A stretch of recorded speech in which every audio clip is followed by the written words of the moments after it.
Je vais te montrer à quoi ressemble la sécurité du président le mieux protégé au monde. Sans blague, ça va te souffler l'esprit. Dans cette vidéo, tu vas comprendre pourquoi ça coûte des millions de dollars pour protéger les chefs d'État, entre robots tueurs, gardes du corps surarmés et tout ce qu'il y a entre les deux. Jusqu'au président le plus pauvre du monde, José Mujica d'Uruguay au niveau 1. Ouais, je sais, ça paraît bizarre. Mais au lieu d'empocher son salaire présidentiel, José vivait dans une petite baraque à toit en tôle au milieu de nulle part et refusait carrément de vivre dans le palais présidentiel. Et sa voiture, c'est pas mieux. Le mec roulait littéralement dans une vieille Volkswagen Coccinelle de 1987, quasi sans sécurité. Et ça, c'était juste le niveau 1.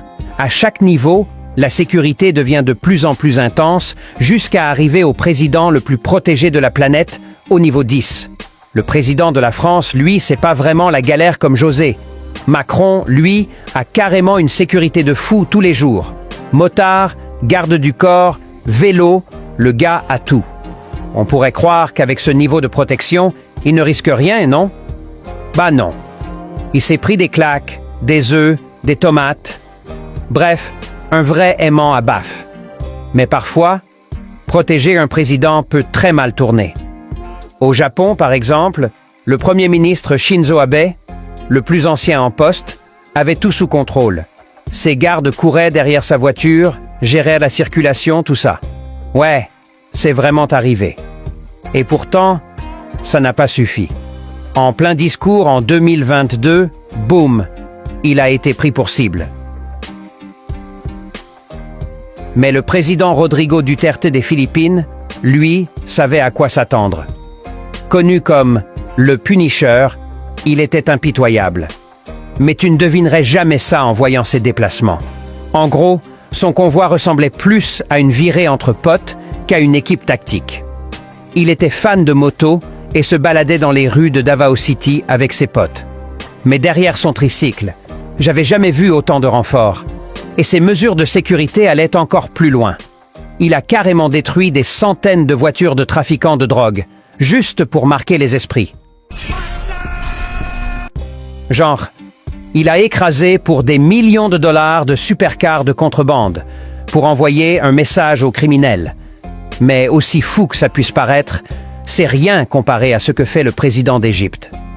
Alors que la plupart des chefs d'État montrent la puissance de leur pays avec des armes nucléaires, des tanks ou des convois militaires, Abdel Fattah al-Sisi, lui, le fait avec de l'huile pour bébé? Attends, quoi? Ouais. Ce mec a décidé de faire défiler ses militaires à moitié à poil, couverts d'huile, dans une sorte de parade chelou. Sérieusement, qu'est-ce que c'est que ça? On dirait l'armée de P. Diddy.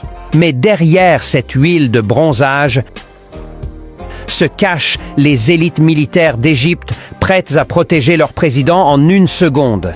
Et c'est pour ça que son niveau de sécurité est à niveau 40. Mais là, on n'est qu'à la moitié, au niveau 50. Et là, ça devient sérieux. En Venezuela, le président Nicolás Maduro a blindé sa sécurité au maximum, au point de les transformer en boucliers humains. En 2018, pendant un événement militaire, il a été la cible d'un attentat avec 2 drones porteurs de bombes. Et quand ils ont explosé à proximité, sérieusement, ces gars-là risquent leur vie pour de vrai. C'est littéralement leur corps qui fait office de bouclier humain. Mais bon, tout le monde n'a pas eu le courage de jouer les héros. Parce que pendant que l'équipe rapprochée protégeait leur président, les soldats postés dans la rue ont pris la fuite.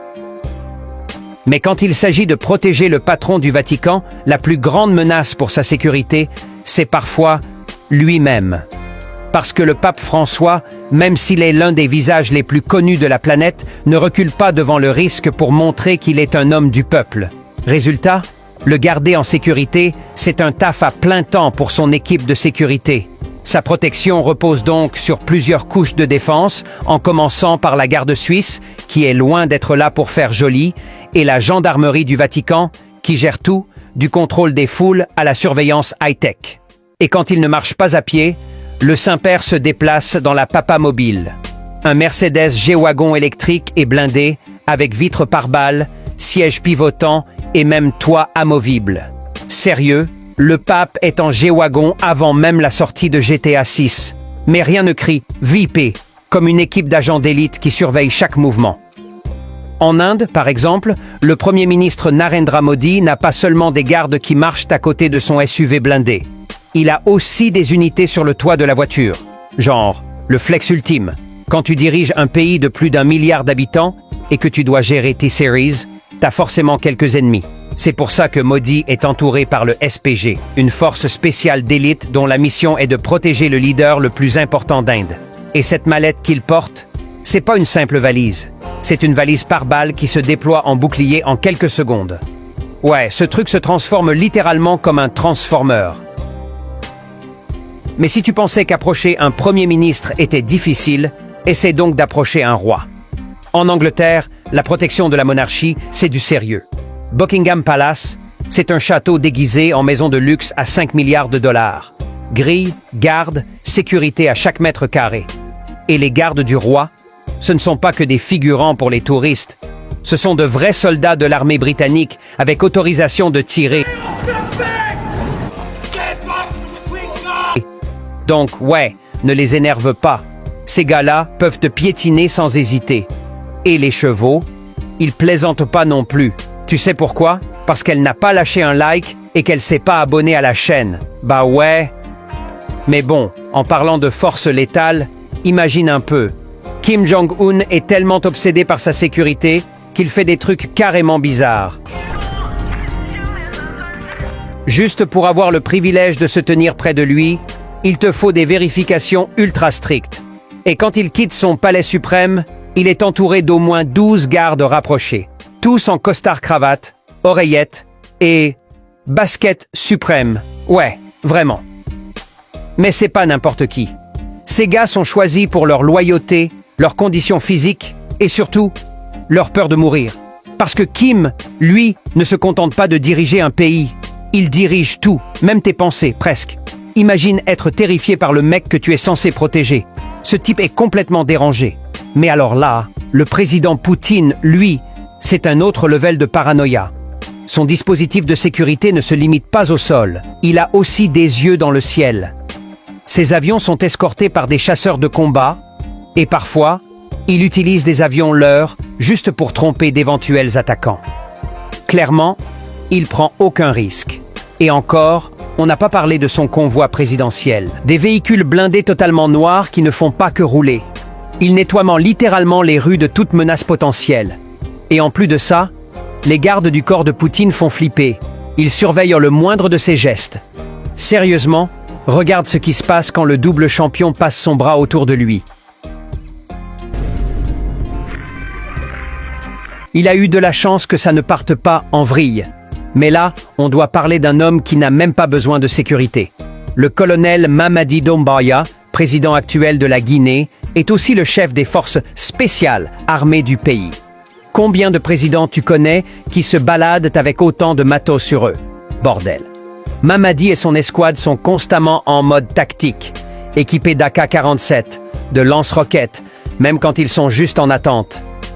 Si je ne savais pas, je croirais qu'ils partent en guerre, pas à un discours présidentiel. Et si ça ne suffisait pas, même une simple promenade en ville est accompagnée de la moitié de l'armée. Et ne me lance même pas sur la routine sportive de Mamadi. Ce gars passe son temps libre à faire du vélo, escorté par tout un convoi militaire.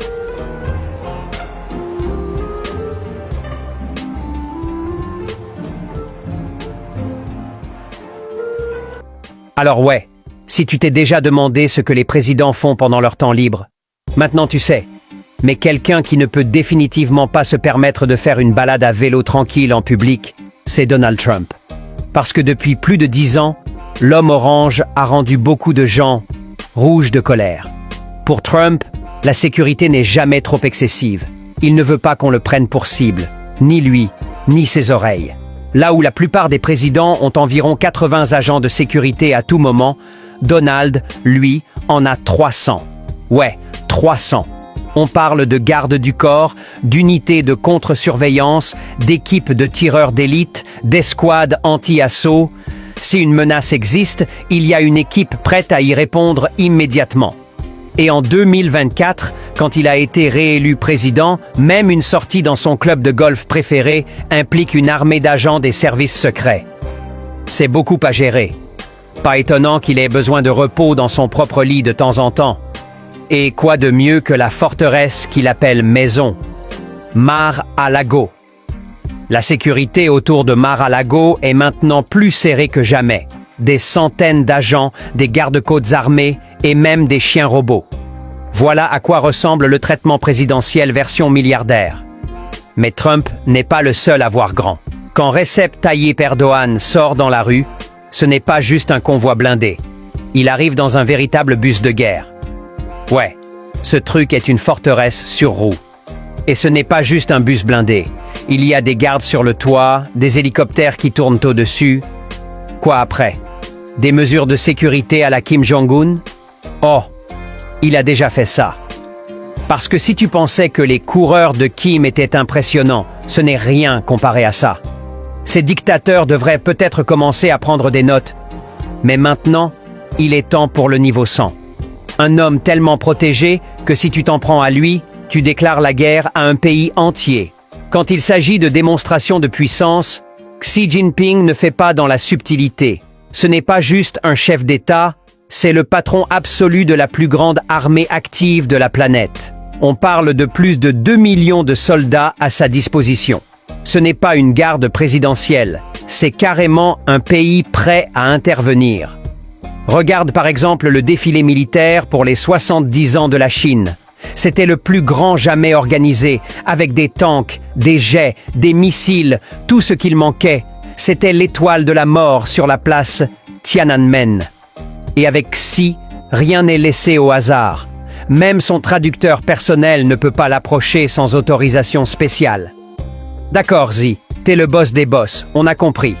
Clairement, quand t'es le Sigma ultime et l'un des hommes les plus puissants du monde, des nations les plus puissantes de la planète, tu ne peux pas te permettre de prendre des risques.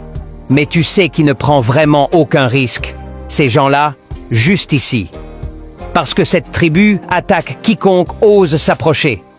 Tu sais comment s'appelle cet endroit? L'île la plus dangereuse du monde. Et le monde est rempli de lieux comme celui-là.